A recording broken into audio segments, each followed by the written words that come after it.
What is up, you guys? The topic for today is, does MSG make foods more addicting? So the purpose of this post is not to say that MSG is the worst thing in the world.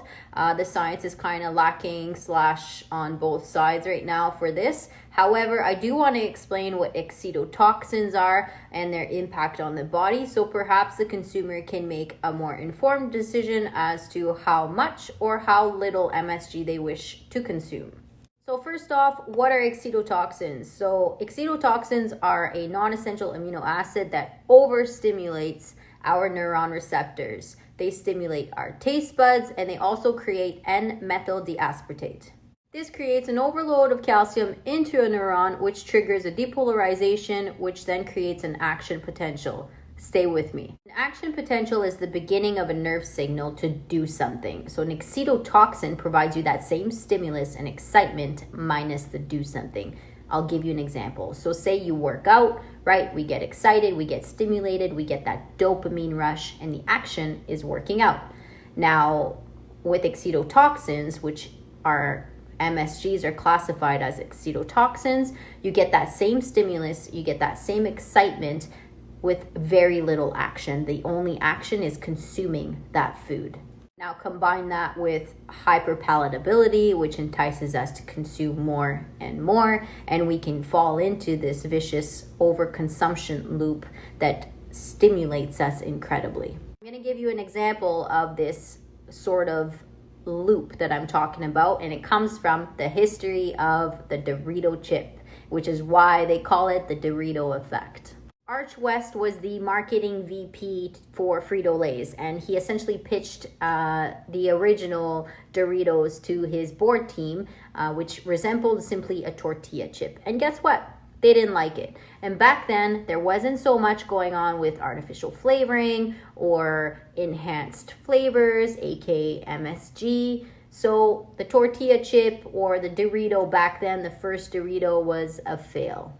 Right along that time, there was some new technology coming out that allowed foods to be enhanced with flavor, aka MSG. So Arch West goes back to the drawing board, reinvents the tortilla chip or the Dorito, boosts it with cheesy nacho flavor, pitches it to the board, and guess what? They loved it.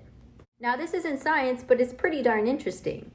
So MSG can be found in many packaged foods, and it won't be labeled MSG. So there's some keywords to look out for if you're looking to reduce your intake of MSG. So anytime you see flavor enhancer, that's MSG. Anytime you see a food item with the number 621 beside it, that's MSG's food additive number.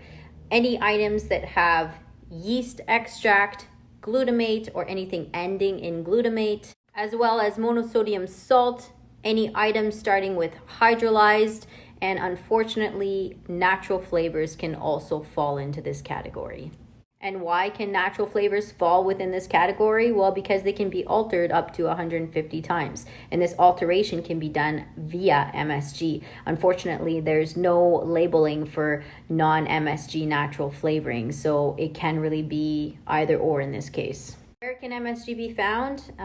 In many packaged items. So crackers, chips, cereals, mustards, ketchups, stocks, some pre-workouts, some protein powders, things that are enhanced in flavor, and the list goes on. Now, like I said in the beginning, this post is not to say that MSG is the worst thing in the world, but since it is added in many of our food products, I think it's important for the consumer to know where and how to find it, and to make their own personal choice as to how much or how little they wish to consume. So hopefully this helps. Till next time, my friends.